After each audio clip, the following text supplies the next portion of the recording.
And hello and welcome to Torn Book Club. We have a special guest with us today, Charlene Templeman, better known as TaekoTemple in the chat.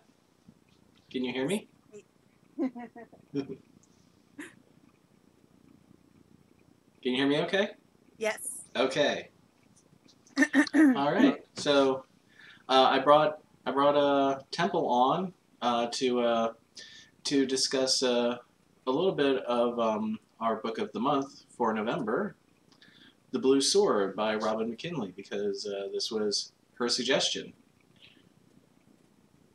So just looking at the chat now, we got Ava Rovandir. Seems like Rovandir's been having a little bit of some computer issues today. And I stole the One Ring, and so yeah, today's I want to thank you, Charlene, for coming on so very last minute. I think I messaged her on Facebook maybe 2 hours ago to ask if she would be okay coming on. This month has been a little light on topics. So and next week I'm going to be out of town and won't have all of these fancy toys with me, so we won't be able to I won't be able to talk with you about the Blue Sword next week, which was when we were originally going to be discussing this book. And we can still sort of keep the spoilers light for this discussion, if that's cool. I think I might be lagging a bit behind you. Okay. So, because what I'm seeing on the screen is a little bit off. So, I'm going to have to go by whatever I hear rather than what's on the screen since I have the sound off. Okay. Okay, that's fine. Okay, I'm hearing me on your end now. Okay. Okay. So, but you can still hear me? Yes, I can hear you just fine. Okay. Yeah, and there's a lag on the stream, so really don't pay too much attention. Pay attention to the Skype. Okay. Sounds good to me. So you actually brought the Blue Sword to me a few months ago, and I somehow missed the email. but you sent it to me again. Okay. Yeah, I apologize for that. But you'd sent it again, and I sat down and read it and was like, this is a pretty good book. So yeah. So I was just I wanted to start off by asking you what made you decide to suggest this book above others? Well, I was first introduced to the book when I was a teenager. My mom was doing daycare in our home, and one of the moms of the kids was she works as a book editor or something along those lines, and she knew I was a bookworm, so she just started loaning me books, and it was one of the books that she loaned me that I just really, really connected with. And let me think for a moment. Yeah, so I've read it a couple times. It's been a long time since I've read it, and I really like being able to share books that really just I connect with other people. So, just thought it would be good to share. Yeah. Yeah, it was definitely a fun book to read for me. I like the characters. The thing that I liked the most about this book was how the animals sort of become like their own unique characters in the story, like her horse and her. I don't know if it's like a bobcat or a mountain lion who sort of decides, I like this human, I'm going to stick around with this human. Mm-hmm. And who has like a really funny name. I think it's like a Knocknar or something like that. Mm-hmm. Yeah, I'm still catching up on the book. I'm about halfway through, or maybe less. So it's been a long time since I've read it, so I don't remember everything. Okay. That's okay. But no, it's good though because talking about it will get me back into it. I Yeah, mean, it's for like reading the book new again. It's just kind yeah, of cool to be able to do that with a book you like. yeah, definitely. I've been doing that myself, trying to reread books that I loved, like when I read them many years ago, and reading them again just to see if uh, if they still hold up, or if or like try to see the stuff that I might have missed the last time around. Yeah. And you you knew a lot of stuff about the author Robin McKinley. Is that Yeah, correct? well, I've read a lot of her books. Okay. Um, Actually, the first book of hers I ever read was before I read this one, and it was when Disney's version of Beauty and the Beast first came out. Okay. That I had read a book about the making of the movie, and they referenced her book. So, wait a minute. Hang on. I am hearing ads. Yeah, yeah. I thought I had that turned off, but I guess the ads don't turn off. So, yeah. Yeah, yeah. Does, Even if you mute the sound, the ads will still blaze through. thank you, ads. Yeah. Really Thank you, love UStream. ads. Well, if I can get over 100 subscribers on the YouTube channel, I can start doing this on YouTube, which doesn't have ads that burst Yeah, in the middle. that would be kind of nice. Yeah. So we're gonna need to get the word out. People should subscribe to the channel. Yes. So I think I was, yeah, so I read about, she has a book called Beauty, and it's a retelling of Beauty and the Beast that she did. And the Disney people actually looked at her book and referenced it a little bit in creating their 2 million cappuccinos. Let's show them what a breakfast is. again. So they used her book for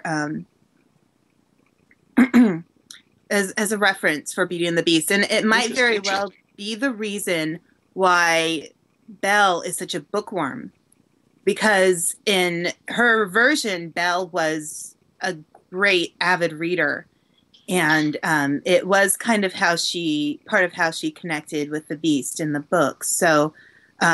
Unfortunately, they didn't use enough of what she wrote that she could get some kind of credit in terms of being a reference for them. Mhm.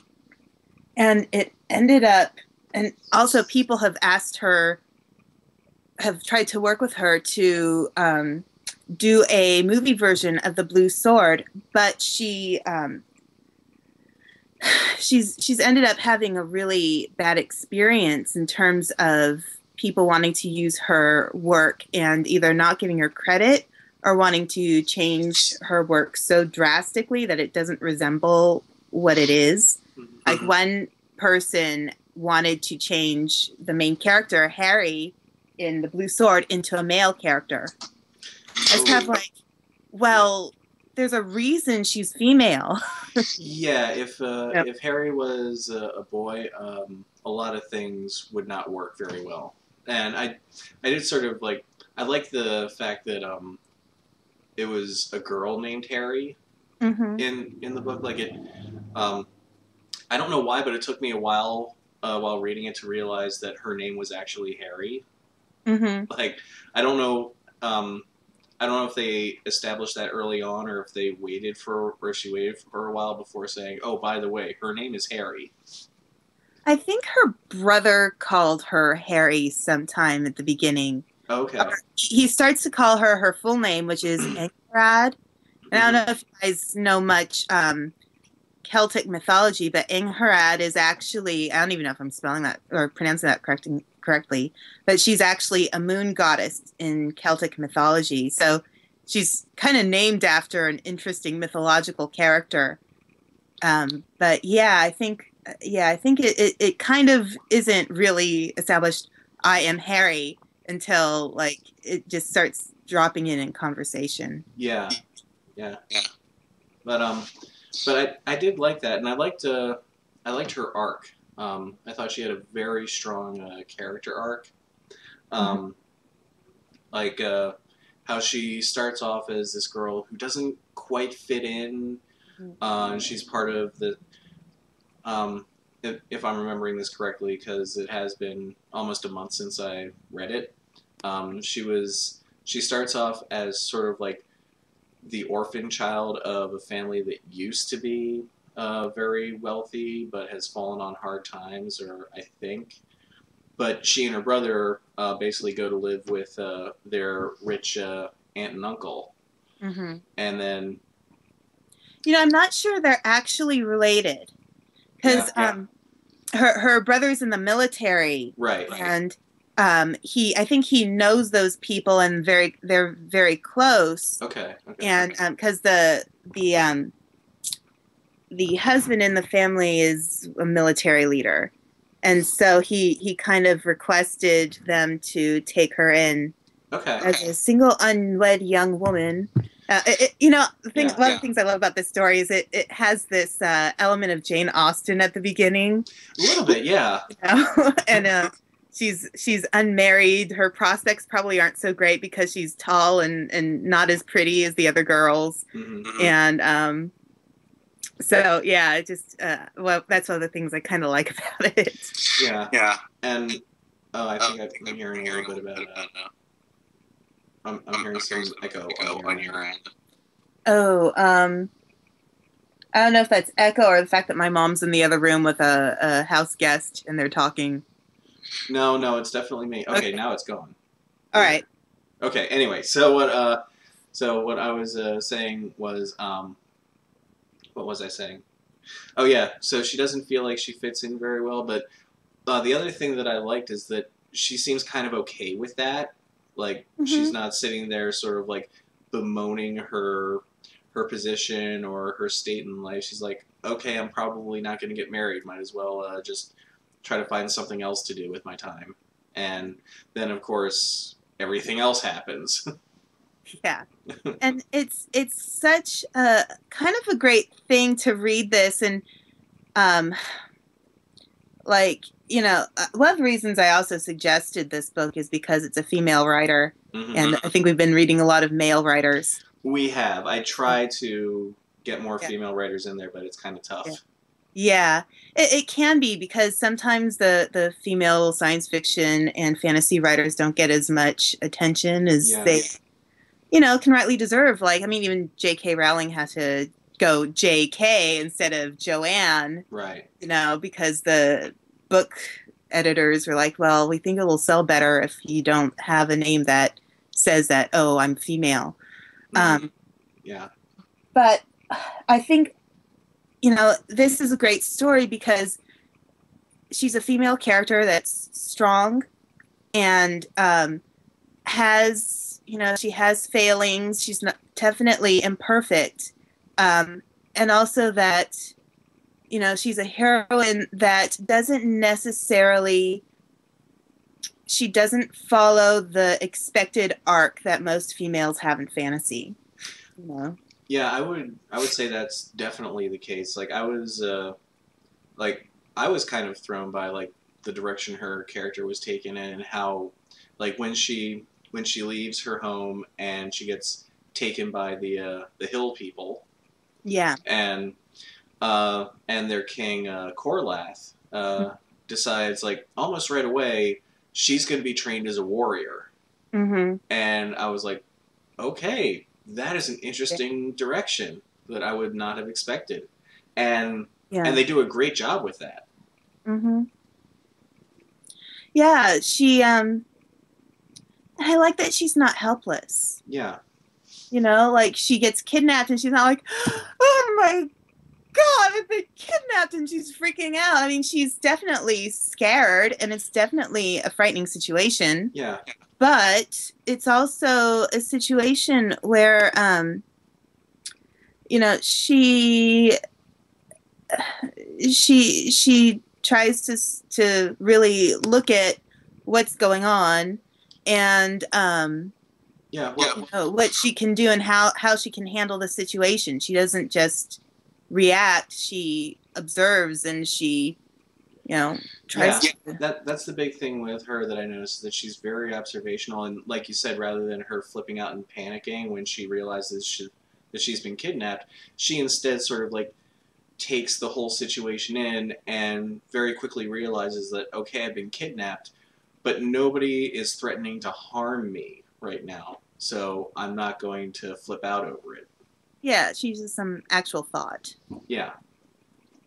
So I like that. She's a very smart character. All the characters in this are fairly intelligent. The only thing that I was sort of a little like, okay, this is kind of generic, was how Corlath knows more about her destiny than he's willing to tell her. So she sort of gets stuff in riddles for a little while, and sort of like expands the mystery of her destiny. And I'm like, okay, I've seen this before. We all know where this is eventually heading.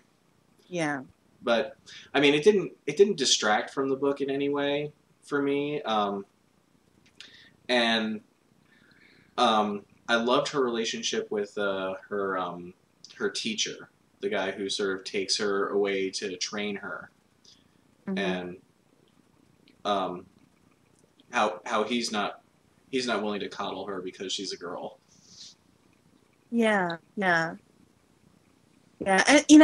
one of the things that I think about a lot too is when watching or reading the Game of Thrones books, how in some ways in reading this book, The Blue Sword, I feel like I kind of want Daenerys to be a little bit more like Harry. Mm-hmm. And I think maybe that's partially because I read the book way before I was exposed to Game of Thrones. Yeah. Well, I definitely see the parallels. I feel like Harry's arc is much more condensed, whereas Daenerys's arc is going through 7 really big books. Yeah. But I sort of feel like Daenerys is sort of heading in that direction, or has been heading in that direction, just at a much slower pace. Yeah. But I mean, there will still be moments where she sort of becomes helpless still, and I'm like, oh God, really? Yeah. So everybody seems to be having technical issues with the stream on their end. Noticing that. And I'm not sure what can be done about that other than restarting the stream, which I don't know if that's going to help anything, because it sounds like Torn Tuesday was having sort of the same problems.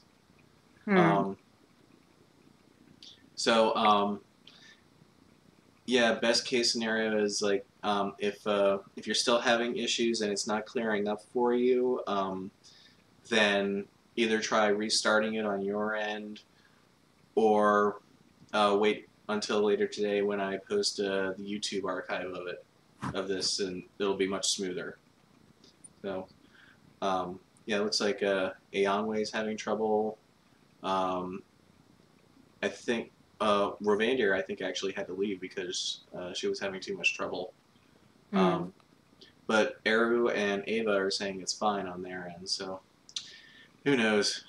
Stupid internet, why can't we figure anything out? Yeah, no kidding. It'll catch up eventually. We can land a probe on a comet, but we can't get stupid internet streaming to work. Oh, the internet. Yeah. So I remember dial-up. This is better anyway. So yeah, another thing that was that I found interesting was I looked up into or I looked at the follow-up books, because I think there's like maybe 4 or so in the series. As far as I know, there's only 1. Okay. But he's written a lot of other books. Okay. I just noticed that there were like other books that sort of like had the same sort of like style of cover for this. Oh, okay. So maybe that's why I thought that. But I did know it did say that there is a sequel, but it's really more of a prequel. Yeah, it's the other one is The Hero and the Sword. And yeah, I haven't read that one in a long time either. Yeah. But it's kind of got some lines. I think the character in that one is a bit more of a like a Merida type of character from Brave. Yeah. Well, I mean, I would definitely be curious to read it because it refers back to the big thing with this story is Harry is eventually given the blue sword, which I can't remember the sword's official name, but it's also I don't know if it's through the sword or through something else, but she's in contact with the spirit of an older queen who is sort of guiding her path, and so this prequel story is about that queen. Yeah. Am I correct in that? I think so. I think that's it. I always have a hard time remembering it because there is some weird like time differences between the two books. Okay. And you can actually read. Let's show 'em what a breakfast with whole grain fiber. Sorry. That's all right. Yeah, it only turns off if I press the advertisement, so I get the page. Oh, okay. Advertisement, so that helps. I should have done that last time when I was on. Oh, well, now you know. Yes. Yes, and knowing's half the battle. G.I. Joe. That's a Pavlovian response. I can't help it. I know, yeah. So yeah. But I was doing the audiobook of this, so I don't know if the printed book actually has like some sort of map that lays out like where everything is located in relation to each other. Yeah, my version doesn't. I don't think the Hero in the Crown shows that either. Okay. It's kind of unusual. I guess we're so used to fantasy books having a map because I think Tolkien really started that. Yeah, Tolkien did that, and there's a map in the Belgariad. There's a map in Game of Thrones. Yeah. And I found it helpful just because like that way you sort of have an idea in your head of where everything is in relation to each other. Yeah. But I mean it doesn't ruin the story in any way. Like it's nice to have it though. Yeah, it is nice to have it. I mean right now I'm rereading the Foundation trilogy. And this has no maps and you have people just flying willy-nilly everywhere in the galaxy, and it's really hard to sort of keep track of where everything is in relation to each other. Yeah, yeah. But again, like I said, it doesn't take away from the story by not knowing that. No, not at all. I mean, it's not like it takes place over a broad range of area in a sense. Like, I mean, I'm sure if they did a map that it would be a lot of desert and some inhabited areas near the desert. Yeah. So, It's definitely a desert area. Yeah.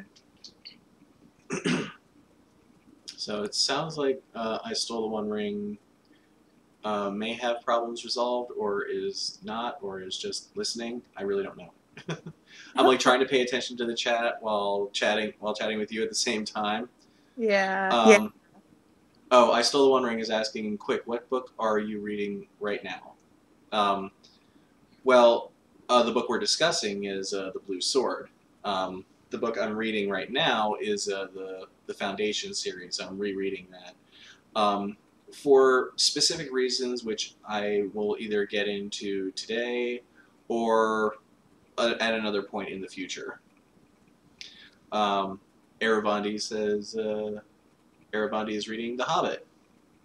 So I just finished a couple of books. I have so many unfinished books. I still have to finish all of Game of Thrones. I started Outlander, and I haven't finished all of that. I still haven't started Outlander. Yeah. This month I read The Blue Sword. I also read the book of the month for December, which we'll have to wait until later to discover what that is. But I really enjoyed it, and I can't wait to talk about it. Yeah. And now I'm rereading Foundation, which is I find it a really fascinating series. It's very heady sci-fi stuff. It's Asimov, right? Yeah. This is this is like the series that he's like best known for, and yet few people have ever read it. Mm-hmm. Or at least lately, few people have read it. Like I started reading it and got a little book shamed by a couple people who were like, "What? You're a sci-fi fan and you've never read this before? How dare you, sir?" I know of it, but I haven't read it myself. So Yeah. But what I've also found is that there are a lot of people who haven't read it.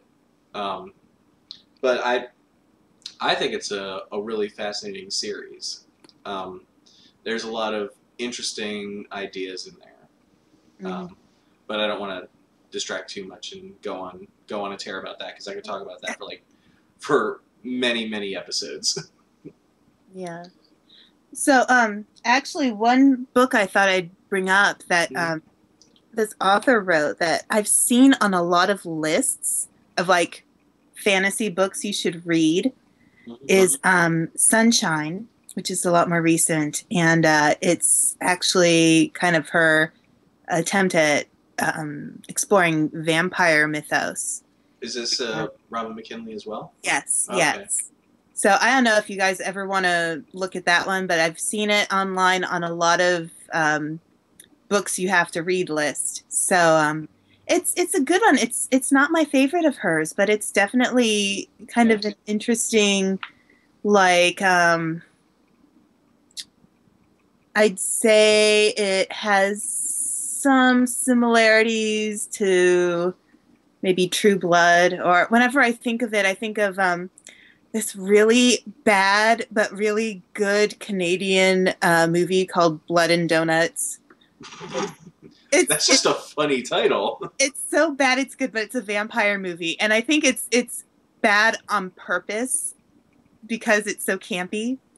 The book isn't as campy, but I don't know. It's kind of got this average girl who ends up surrounded by vampires for some reason. Okay. And all right. yeah. I'll check that out. I think I did see that when I was looking up The Blue Sword on Amazon, because, like, of course, you look at that and then it says, like, also written by this author, a whole list of stuff. And I think I did see that one. It's called Sunshine. Yes. Is that right? Yeah. And it's a departure for her because it's actually set in modern times. She does a lot of more, like, retelling of fairy tales or fantasy. One other one she has that's kind of a modern time thing is like a dragon version of Jurassic Park, but it's not like it goes all wrong and the dragons start eating people. But that would be awesome. It would. But yeah, it's like this dragon refuge that this boy works at with his family. Interesting. And that one's a good one too. Do you know the title of that one? Dragonhaven, I think. Dragonhaven. Okay. Or something like that. I know it actually has dragon in the title. Okay. It might be Dragonhaven. Okay. That sounds cool. Yeah, so she's I like that she's a writer that doesn't just very specifically to one area of one genre. She actually kind of goes a little all over the place and tests her feelers in different ways. So I like that. And now, like what you said about her version of Beauty and the Beast, now I want to like check that out and sort of see that, because if this is supposed to be sort of the basis of Disney's version, like I really do want to check that out now. Yeah, she's actually done 2 different versions of Beauty and the Beast, which is interesting. And one retelling of, I think it was Sleeping Beauty, if I recall correctly. But yeah, the one that they specifically used in terms of the Disney movie it's called Beauty, a retelling of Beauty and the Beast.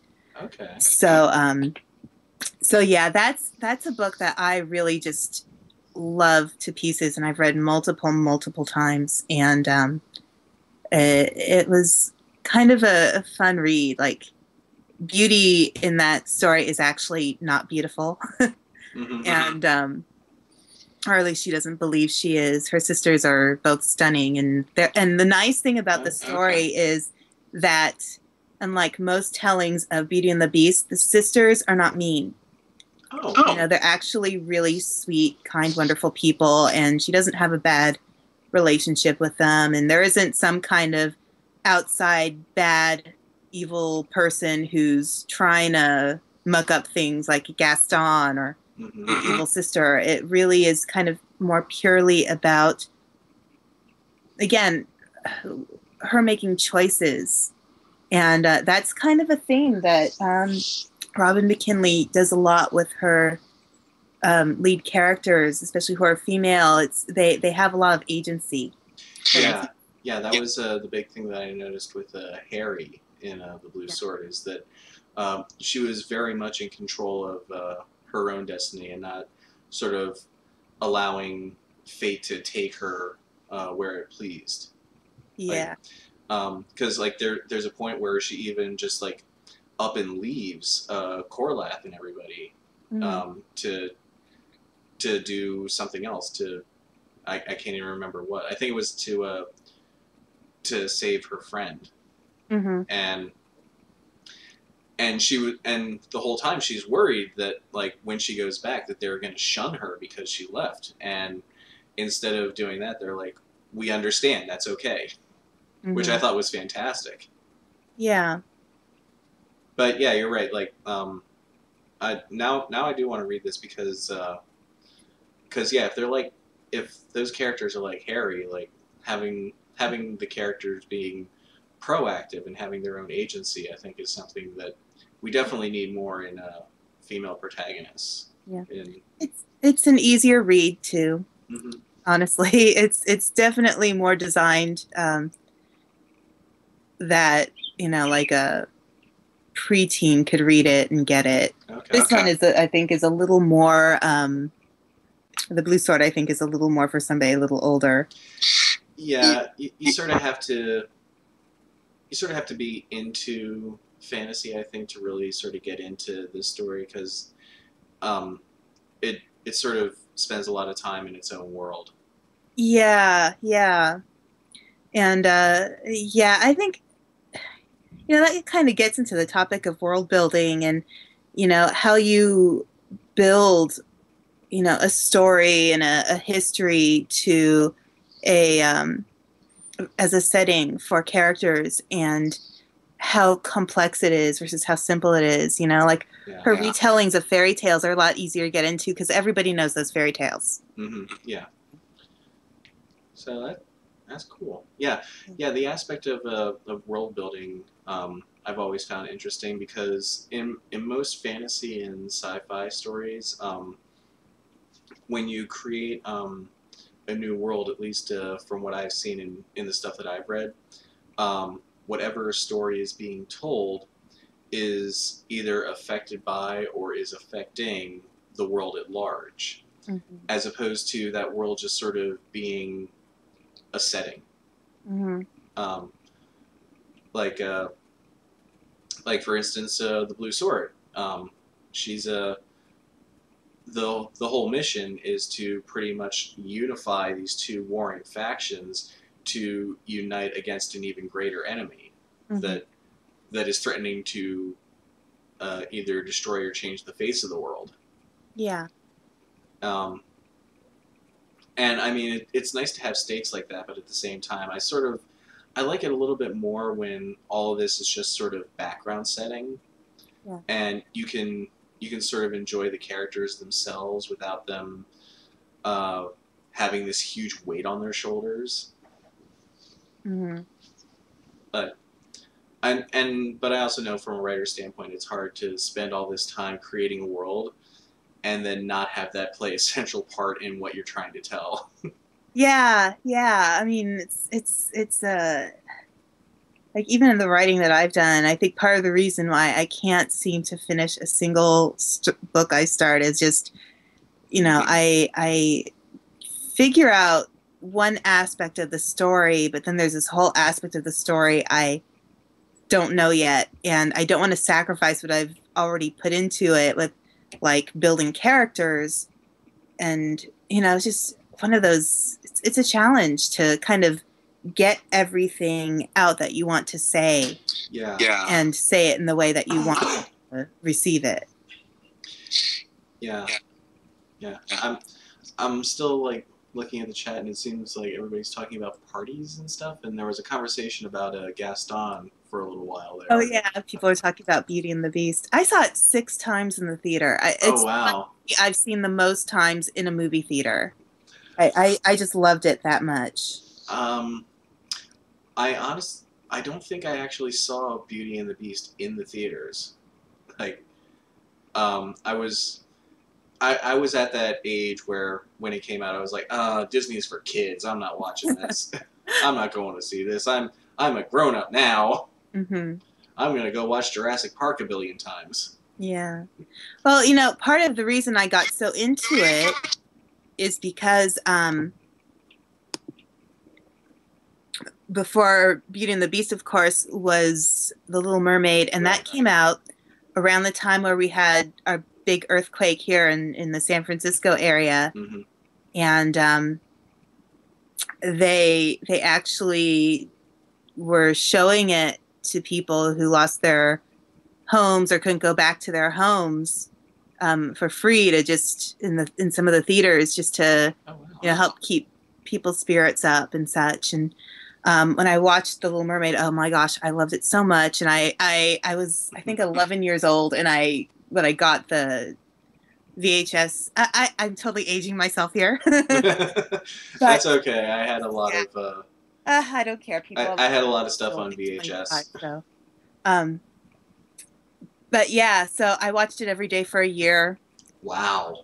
Yeah, I still haven't even watched Lord of the Rings that much, and I like Lord of the Rings better. But I loved The Little Mermaid so much, and then Beauty and the Beast came out, and I was like, oh my gosh, this is so, like, I totally get this. It's so nice to have a Disney heroine who has something about her that's not just being pretty. She actually is intelligent and reads books. Yeah, definitely. And I mean, I'm certainly not like the cynical kid I was then anymore. I'm like, I'm not watching Disney stuff. No. Now I'm like all about it. Like, bring on the Disney. Yeah. And so, I mean, I have watched Beauty and the Beast several times since then. I just never saw it in the theater. Yeah. And yeah, it's a fantastic movie. It holds up over time in a way some kids' movies don't. Yeah. I think a lot of that has to do with the character of Belle, like how she is just she is the centerpiece, but she's also not a damsel in distress. No. And again, there's that agency thing. She has agency. Exactly. And even though she's captive, she still has some control over her environment and control over her actions and decisions. And well, what she realizes early on is that she has some level of control over the Beast himself, and she uses that. It's fully a Stockholm syndrome, as people like to say. I think calling it Stockholm syndrome is oversimplifying it greatly. Yeah. At least in that version. I mean, there are other versions I've read of Beauty and the Beast where it's like, oh my gosh, you're kidding me, right? I mean, insipid. But it feels like she's a little more, she's a fully fleshed character rather than just some kind of, helpless person. Yeah, I mean, she's not helpless. And more importantly, she's not scared of the Beast. No. At least, well, maybe a bit initially, but it doesn't stay that way. Well, I think part of that, too, is they created a character where she's somebody who's curious and she wants to know about the world. And because of that, and I think the same with Harry in The Blue Sword, they're characters who maybe don't fit in very well, but they are curious about the world, and they're not afraid to, try to explore it, even if they're in a difficult situation. It's like their minds are still open to receiving, and learning. Yeah. It's like it's like they sort of realize they don't fit into this world the way they're expected to. So instead, they try to shape the world around them to fit their needs. Like to certain degrees, I think Harry much more so than Belle. Because I mean, Harry really takes control of her life, like after her training. Yes. So yeah, like and yeah, like I said before, like I love seeing that, and I feel like we do need more female lead characters who are like that, and who aren't like victims of circumstance. And it's not as hard to find as I think, you know, like we see a lot of the books that get made into movies, and a lot of them have, you know, male-centered characters, or and it's not that that's a bad thing. Right. I mean, I love Star Wars, you know. I love Lord of the Rings. I love The Hobbit. I love Harry Potter, you know. They're great stories.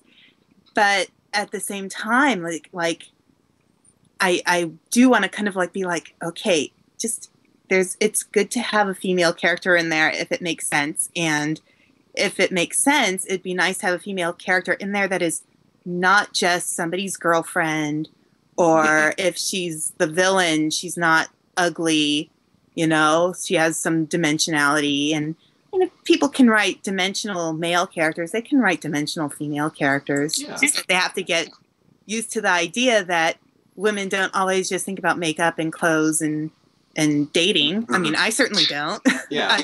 I'm not wearing any makeup right now. I rolled out of bed and put on some clothes so I could be honest. And you look great. So yeah, I feel great. I don't care. Yeah. But yeah, like I mean, we could sort of get into the whole idea of like introducing a female character like Tauriel into The Hobbit. Yeah. Who, like, I had this discussion with a bunch of friends last night, because we were having our big farewell dinner for what has been sort of our go-to hangout spot here in LA for the last 14 years. Wow. The Cat and Fiddle Pub. It's where we do our toast to Tolkien every year. It's where we have various other gatherings, and on December 15th, it's closing down. Oh man. Yeah. So we had a farewell get together last night, and of course, as you do among Tolkien fans, eventually the conversation steers towards, well, what do you think of Tauriel? Yeah. And so like my stance on her is I like her. I think she's a very strong character. I feel that as the device that they clearly intended her to be, I don't think it's very necessary. I think they kind of wasted a good character in some ways. Yeah. Because, like, reading about how Evangeline Lilly has talked about how she's kind of constructed the character for herself, and some of the conversations they've had about her character, she has an interesting backstory. Yeah. Yeah. And, you know, I mean, whether you like the romance part or not, I mean, I'm okay with it. I don't think it's the best in the world to have a romance, but at the same time, I like that it's not pushed so hard. Yeah, I do appreciate that it's not pushed as hard. I kind of wish it wasn't there at all. But yeah, that she's awkward about it. You know, I like that it's an awkward experience for her. Because for me, like as a female, reading stories where there's love triangles or seeing movies where there's love triangles, I know I'd be uncomfortable. Yeah, I'd be massively uncomfortable if I was getting all this attention from two different guys and feeling like, oh my gosh, I'm going to have to hurt somebody. right. And I don't want to hurt anybody. So my feeling would be I would rather hurt myself, so I'd say no to both of them. Right. You know? And to me that you know, when love triangles are emphasized in a way that it's like what every girl wants, it's like, no. I mean, I'm not greedy. I just want one person. If I'm with anybody at all. I mean, I'm Yeah. kind of happy being alone sometimes too. But at least in The Hobbit, she's kind of an unwilling person in the middle of it, although she genuinely likes Keeley, and that's cool. Yeah, and she genuinely likes Legolas, and that's cool too. She doesn't have to take their BS, Yeah, well, I feel like she definitely has a history with Legolas.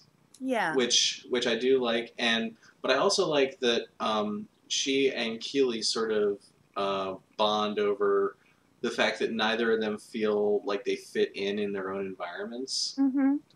Yeah. Tariel, I think, much more so than Keeley. I don't think it needs to be like an actual love triangle, and I don't think, honestly, I don't think Tariel sees Keeley that way. Mm-hmm. But I also don't think she sees Legolas that way either. No, I feel like with Legolas, it's this bond of being like fellow soldiers in a way, and her fondness for him is based on, serving together. Like any military story you'd hear, people have these great bonds that develop when their lives are at stake and they are at each other's backs and they have to rely on each other. And I can see how in a situation where somebody may potentially be attracted to the other person, how being in a difficult situation can make feelings even bigger than they really would be otherwise. So maybe Legolas's feelings for Tariel are influenced by, in a way, serving with her in a military situation where they have to rely on each other. Yeah, and there definitely is that bonding. Now, Dwina in the chat brings up an interesting point, saying, I think that Tariel is like a teen girl getting a first idea of guys as something other than buddies. Yeah. I feel like that's definitely the case with Legolas. Mm-hmm. Maybe with Keeley, like I said before, I think it's more just like they have a common outlook on life, and so that sort of I don't want to say like attracts them to each other, but sort of like feels like there's common ground or a reason to talk to each other, and I would say that there is affection between them for sure. Yeah, I think they both have kind of a open-minded outlook that goes beyond their societal expectations. Exactly. And because of that, I think they're both kind of dreamers. Yeah. And I sort of feel like that was Tariel's purpose from the beginning as a plot device, was to be like this catalyst that draws Legolas and Thranduil out of their very isolationist perspective, so that Thranduil is willing to send Legolas to the Council of Elrond 60 years later. Yeah. I like what Dwina's saying here too. She's been one of the guys for so long that the interest of two guys is odd and confusing. Yeah. Yeah. Yeah. And it would be. But I don't feel like Tariel being this catalyst to sort of help Legolas and Thranduil become more worldly was really the best choice for a catalyst. Like, I feel like it might have been better served if that catalyst had been like Bilbo or something like that. I mean, if you're gonna go so far as to add Legolas to the story anyway, then you might as well then you could easily have like Bilbo be the one to sort of drag him out. Mm-hmm. Yeah. And I mean, honestly, when you think about it, there are female characters that are actually part of the story that they haven't used. They didn't use Bard's wife. They could have put in Bard's wife for romantic aspects. Instead, she's dead. Yeah, instead she's dead. And, but he does have two daughters. So. They have Galadriel in there, and they don't have Celeborn, so they don't have that romantic interaction there. So, I mean, there's ways they could have done it that were different. And I think part of it is there's this kind of thing in some Hollywood that's pretty fairly common in Hollywood movies is if characters are married, it's like there's not room to show romance between them, especially if they have kids. Yeah. And Which then you get a great movie like The Addams Family, or a great TV show like Addams I was Family. just about to mention The Addams Family. To me personally, Morticia and Gomez Addams are the most romantic couple in film because they are married. They have their freeloading brother. Grandmama lives with them. They have kids. And yet they still find time to tango and be romantic with each other. I mean, it's not just that. It's that they're like passionate for each other. Yeah. They seriously have passion, and there's nothing wrong with having a married couple be passionate on screen. I think it's great. Yeah, I think that's wonderful. We also often, when it comes to fiction, once characters are married, it's like all of a sudden they go from being sexy and hot to being something almost virginal, because now it's time to have kids, and you have to be sweet and innocent around kids. You can't show them that you're affectionate. Well, I feel like even more than that, and this like goes back to like the old 1950s sitcom days. Like they usually seem to have like an almost antagonistic relationship with each other. Like the husband and wife, the mother and father, like they're constantly sniping at each other. They're constantly insulting each other. And that goes back to like the Honeymooners and stuff like Roseanne and Married with Children. Like there's this constant like antagonistic relationship between the mother and the father, which I'm like that's not how families work. No, not at all. Yeah, my mom's a preschool teacher. Hey, Emily makes a funny point about the Addams Family. They probably have more time to be romantic because nobody in the family actually does any work. True, very true. That's a very good point, Aonway. Yeah. But yeah, my mom's a preschool teacher, and she works. She also does parent education, and one of the things that she does a lot is she really encourages parents to focus on their own relationship, not spend all their time thinking about their kids. And that's important for them to go out on dates and be romantic and have fun and keep their relationship strong with each other. Yeah. Because a lot of families, when they break up when the kid's like 2 years old and the parents aren't connected anymore. And what I would say, like, as we're looking at like these different romantic relationships, I don't know if you watch the show White Collar. No, I haven't. Okay. One of the main characters, Peter Burke, who's the FBI agent. He and his wife, Elizabeth, they have one of the most amazing like married best friend relationships I've ever seen on TV. Because like they're both very independent people. He's an FBI agent. She's an art dealer, and they're both very good at their jobs. They both will go for long stretches doing their jobs and not really seeing each other. But when they're together, like you never doubt for a second that they are completely in love with each other, and they never doubt that. Like even when Peter needs to go on a mission where he needs to go undercover and flirt with somebody, she never doubts his fidelity for a second. And they're constantly supportive of each other, and it's just like it's this very loving best friend confident relationship that I feel like you really don't see in many married couples on screen. Yeah. And I just noticed that because I just watched the first 2 episodes of the latest season yesterday. Yeah, I always have to watch it with what shows I get into, because if I get into something, I know I'm going to have to watch it for several years. Yeah. And, it's like, well, do I really want to spend this much time on this TV show or that TV show, or do I want to read? You know? Yeah, I know. I'm the same way. Like that. That's why I'm like, okay, thank God for like short 13 episode seasons of shows that they just do like in one rapid succession, and then you basically blitz the whole thing for a couple of months, and then you're done. Yeah. Yeah. For like a good year.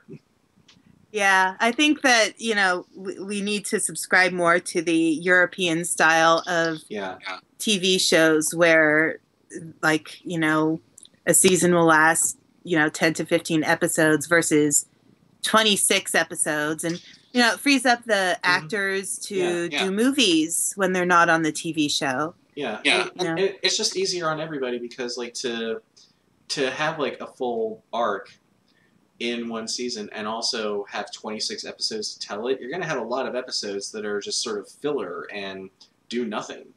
Mm-hmm. And I've always felt that the 13 episode or the 10 to 13 episode model seems to work really well. Ustreamer 26691 is saying Wash and Zoe from Firefly is another example of an epic married couple. You are absolutely correct. Love them. Yes. I absolutely love them. Like, I'm definitely a Firefly person. Oh, I am a complete brown coat. I love that show to death. Yeah. But Wash and Zoe are great, and they're a great example of a couple that is unconventional. You know, usually we see in fantasy, the male character is the tough warrior one, and the female is a little more of the kind of emotional kind of character. And here we have insecure as well. Yeah, and then here we have Wash, who's a goofball, and has his insecurities and everything, and you have Zoe, who is kick ass. Yeah, you have Zoe, who is like completely confident about any situation she goes into, and like the one thing that I really liked about that relationship, well, I mean, that really sort of focused on Wash's insecurity was the episode War Stories, where Wash and Mal get kidnapped and held hostage, and Zoe and basically all the women of the ship have to come to their rescue, which I thought was awesome.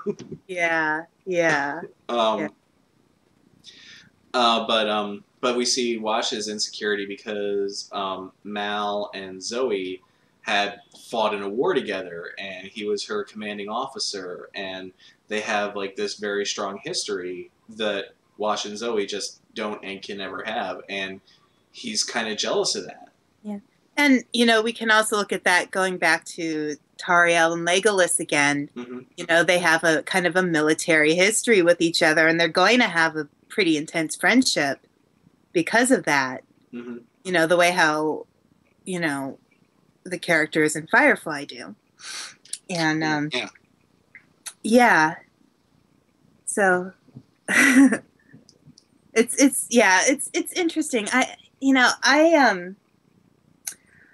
I come from a background of, I mean, you know, I'm from San Francisco. So, you know, we're pretty much born with a pair of Birkenstocks and a soapbox to stand on. And, you know. Oh my God, that needs to be on a bumper sticker. Stuff and everything. And so very feminist up here. And when I was in high school, I took a feminist literature class. And that's how I told you about the book, a few months ago about The Yellow Wallpaper. By Charlotte Perkins Gilman. That's where I read it. And so, you know, it's funny because I do read a lot of fantasy specifically written by females. And it's kind of amazing at this point. I haven't read a lot of fantasy by male authors other than maybe, you know, Jim Butcher. And it's kind of interesting how it's gone in that direction. But part of it is just that, you know, when I can't choose a movie or a TV show where there's a character like Zoe, you know, because it's so difficult to find those characters, I can find them in books, often more likely written by female writers. That's interesting. Although there are some great male writers who really know how to write a female character. Yeah, and like you said, Jim Butcher, I think he does a very good job with his female characters. Yeah. I've only ever read the Dresden Files series. I still haven't read the Codex Alera, which I've heard is good. First book, and it's pretty the Codex Alera is pretty complex. Mm-hmm. Definitely more along the lines of Lord of the Rings complexity. Okay. So it's definitely something when you read it, you have to really pay attention. Mm-hmm. But yeah, I love. It's been a while since I've read any of the Dresden Files, but I love the female cop in the. Oh, Murphy. Yeah. Yes, she's really great. She's very interesting. Yeah. I sort of don't like the direction they're taking them now. I don't know if you've been caught up with the whole series, because he still puts out like a book a year. Yeah, I'm definitely behind a few years. Okay, because the last few books they've been sort of focusing, or at least trying to bring to everybody's attention a little bit more the possible will they won't they romantic tension between Harry and Murphy, which I really kind of wish he wouldn't go in that direction. Yeah. Because like it's pretty much gotten to the point now where they've both agreed, if we ever have time after we've saved the world, yeah, we'll start dating. Mm-hmm. Which yeah. I'm like, I mean, it's, I think there's a lot of stories, a lot of concepts in the media in general where, people believe that women and men can't have platonic relationships. Which is completely false, because most of my friendships are with women. Yeah, and these books and these films and these TV shows perpetuate that myth so much that a lot of people kind of don't even consider that it's possible. Yeah, which is why, like, again, going back to Tariel, when people look at the stuff between Tariel and Keeley and Legolas, they immediately see love triangle, and I see, I don't really see a love triangle. I see two very distinct platonic relationships. Yeah. Yeah, I mean, her relationship clearly is a strong friendship with Legolas, and she respects him. Mm-hmm. And she I think that she wouldn't be as forthright with him if she didn't respect him as much. Exactly. Yeah. And she's not afraid of him the way she would be maybe of, speaking up against Thranduil. Yeah. But and yeah, like all that being able to dream with somebody. Yeah. When you're in a situation when you're a soldier, there's not a lot of room for that. Mm-hmm. And then you find someone that you can connect with on that, and it's like a vacation. Yeah. Yeah. Yeah. So, yeah, exactly. Like that's why it's sort of like, it bugged me a little bit in the Blue Sword at the end, where when Harry and Corlath finally get reunited, and he like almost immediately proposes to her. Mm-hmm. And I was like I sort of felt like, yeah, this was kind of the direction that they were going anyway. Yeah. But I sort of felt like, I kind of liked it better with her not having that over her. Yeah. Yeah. Yeah, I was trying to remember that the other night. I was trying to remember, did that turn into a romance? It did, yeah. Yeah. And it is a little frustrating, but at the same time, like, I'm kind of okay with it because she got to be this really developed character. Yeah. And that to me makes a huge difference. Yeah. It's like her goal isn't to find a man. And as much as I love Jane Austen, and we know Jane Austen is pretty much all about these female characters in these difficult situations, right. And their only way out is to get married in order to survive, but we're talking about fantasy where anything can happen. Mm-hmm. What Jane Austen did was a social commentary of her time. Right.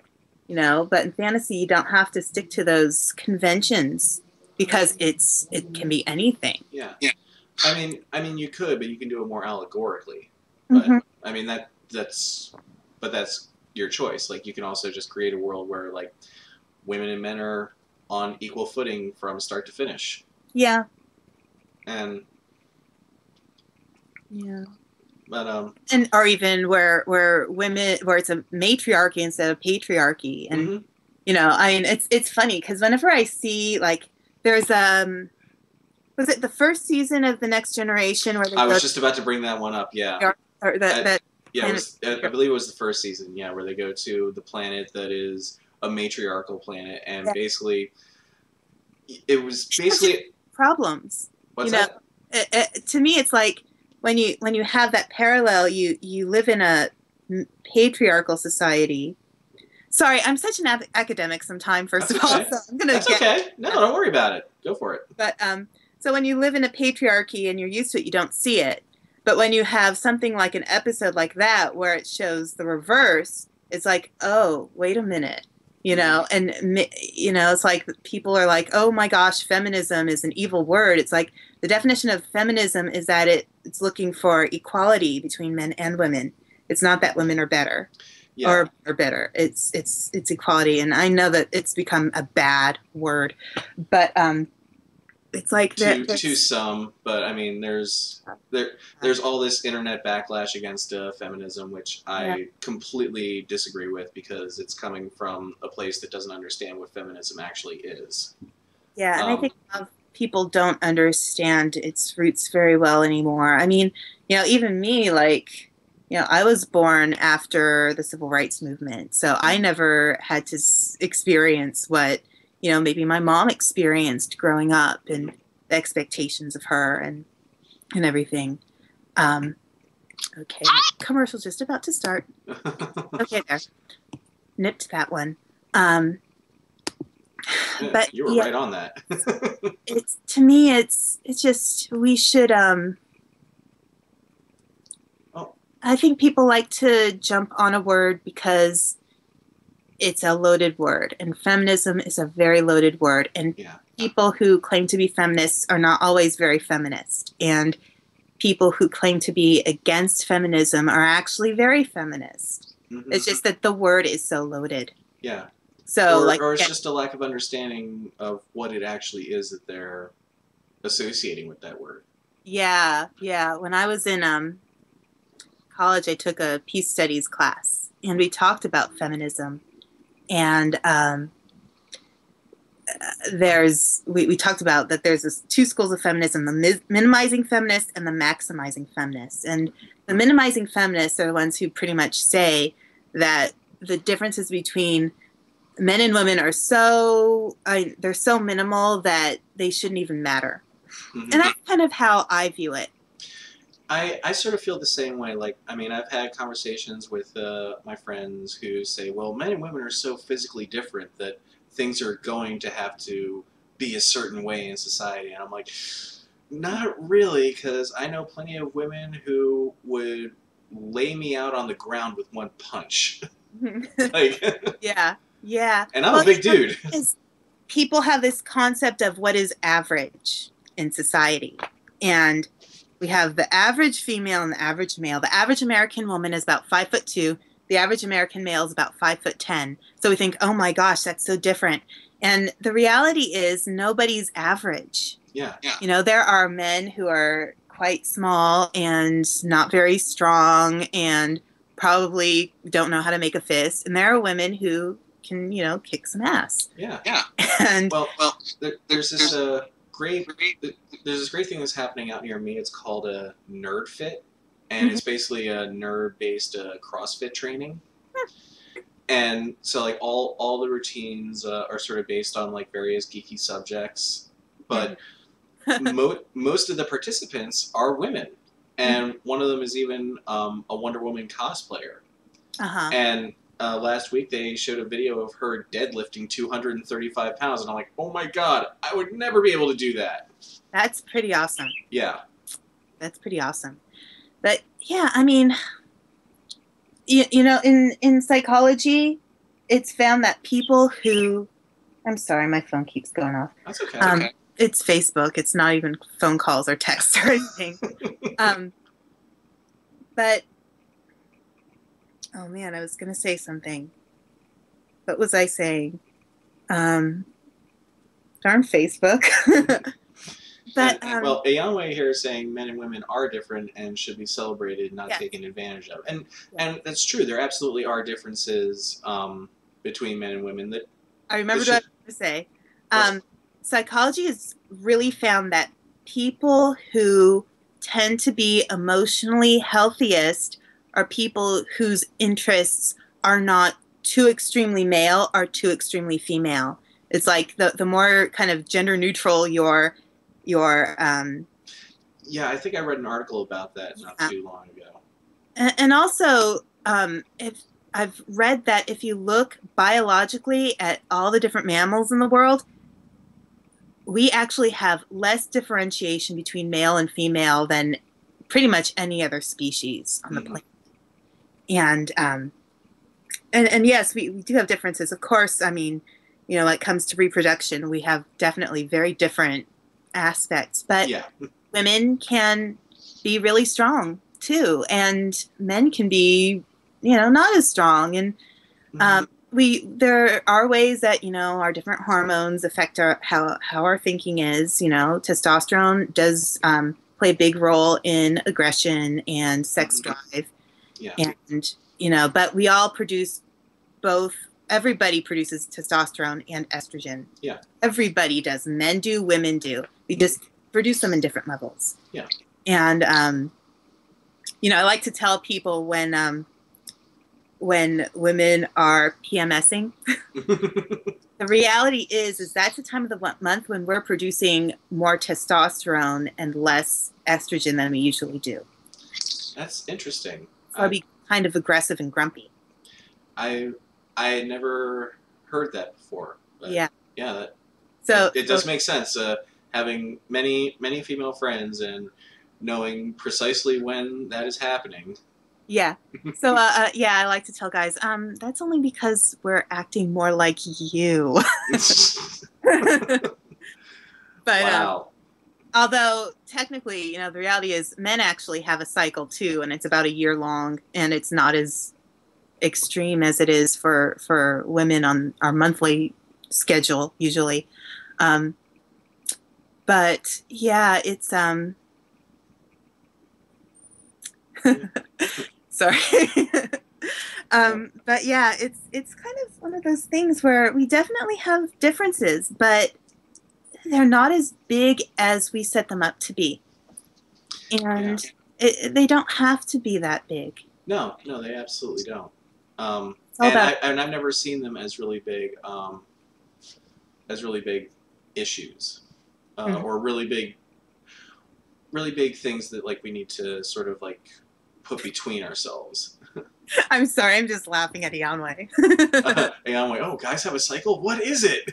Their cycles just that guys' cycles just generally it's a sometimes of the year their testosterone will be a little higher, and at other parts of the year it'll be a little bit lower. But it's definitely not as extreme as it is for women, and it's just not as But it's harder to identify too. I mean, we have something really obvious that happens once a month. Yeah. Usually, and not every woman is like on a monthly cycle. So that's a big preconception too. But you know, we have some more obvious signs of what's going on than men do. So this is true. To add here, I used to teach sex ed, so I'm trying to keep it really light and easy and not go too far. Yeah.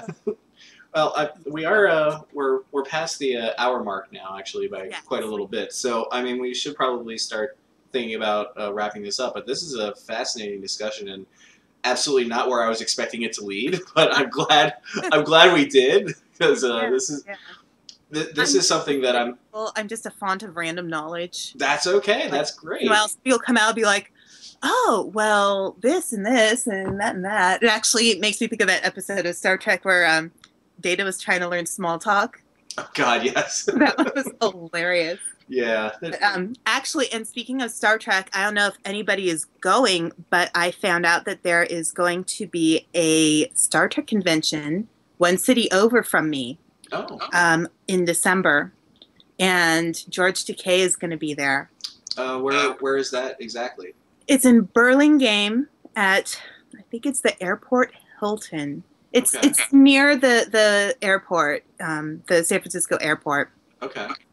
And the lowest price tickets are very reasonable. It's $25 for the lowest ticket to get in. Oh, that's not bad. And so I just thought I'd share that because Do you happen to know the name of the convention? I don't. I'll see if I can find it, and I'll try to forward it to the Facebook page. Okay, because I know that we've got a lot of people from all over. Well, Dweena is saying that she's in Fairfield, so Yay! so that's not too far. Mm-hmm. Cool. So Dweena, if you're not a fan of the Facebook page, please do that, and then you can get more info. Yeah, Michael Dorn is going to be there, and he's a Bay Area person. Mm-hmm. He actually used to work at a place called Matthews Top of the Hill in Daly City, which was really close to where I grew up. Oh, cool. And I forget who else is going to be there, but it looks like a lot of interesting people. And I haven't been to a Star Trek convention in years. Like, I used to go all the time when I was in high school with my brother. And I've only ever been to one Star Trek convention in my life, and that was when I was in high school. But which I find ironic now, since I've been working on Star Trek for the last 4 years. Yeah. But yeah. So it's pretty interesting, and the thing that makes it really, to me, what makes it interesting is I've never seen George Takei at a Star Trek convention. I got to meet Jimmy Doohan, and I got his autograph, which is awesome, especially knowing, his story and how supportive he was of that with that person with that one kid. Yeah. That's a fantastic story. Yeah. And but I never got to see George Takei, and the interesting thing is, it being one city over, is I live really close to Bay Meadows the racing track, and that's where they brought like most of the Japanese people to send them off to the internment camps. Oh, really? And so and I know that was he was sent to Bay Meadows, and it's kind of interesting to kind of, I don't know, I'm tempted to go just to ask him a little bit about what it's like for him to kind of visit that place. And I'm sure he'd have a lot to say about that, especially now because he's been doing that stage show about the internment. Yeah. So before we get distracted by yet another topic, yes. Well, it's been wonderful chatting with you. I know we were just going to talk Blue Sword, but we ended up talking about a whole bunch of other stuff, and I'm really glad that we did. This has been a really fun conversation, and I hope everybody in the chat has enjoyed it. So again, let me just bring it up here for everybody. The book that we have been discussing, and it is our book of the month for November, is The Blue Sword by Robin McKinley, which if you haven't read, I highly recommend. And of course, Charlene also highly recommends because she recommended it to me. What's up? So next week, I'm going to be doing the show from Philly, from the other side of the country. So it'll be a little bit different. We're going to talk more Blue Sword next week as well. But I wanted to bring Charlene on this week because I won't be able to do the hotline or Skype or anything like that next week. So, and again, thank you for being such a good sport and Skyping in at the very last minute. Yeah. I it's not like I do much on Saturday mornings other than this, so. Like, I just had to get up and roll out of bed and then turn on my computer. Excellent. I mean, it takes a little bit more prep, but... Yes, well, understandably so. So, but thank you again so much, and thank you everybody for a fun chat. There was a lot of silliness going on in the chat that I was looking at as much as I could, and so Yeah, thanks you guys so much. yeah, It's always kind of fun to, I mean, as chatty as I like to be in chat, because I just want to connect with everybody. It's like, it's kind of nice to be able to speak and yeah, not be limited by how fast my fingers move. yeah, exactly. Yeah. So again, thank you, and thank you everybody else. I will see you all next week from Philly, and never stop reading. All right. Bye. Bye.